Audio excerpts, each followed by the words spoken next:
Hi, I'm Phoebo, your guide to everything FacilityBot.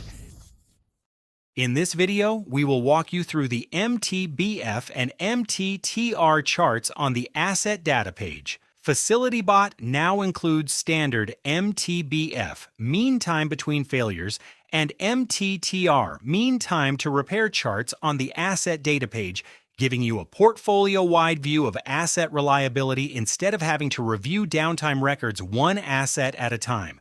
Track trends over time, filter by asset type, identify reliability issues, and plan preventive maintenance before problems grow. To view the MTBF MTTR chart, log into the FacilityBot web portal, navigate to Statistics, then Asset Data. Select the MTBF/MTTR tab. Use the Asset Types filter to narrow the chart down to one or more specific asset types, such as medical equipment or heavy equipment. Set the date range you want to analyze, then click Apply Filter. Review the MTBF this month and MTTR this month summary cards, each showing the percentage change compared to last month.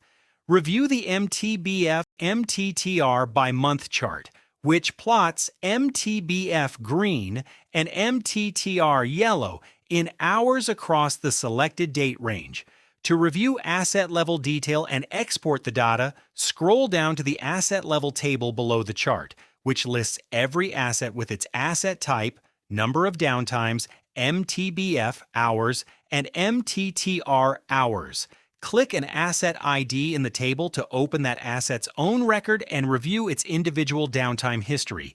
Click Export CSV to download the asset-level MTBF MTTR data for reporting or further analysis.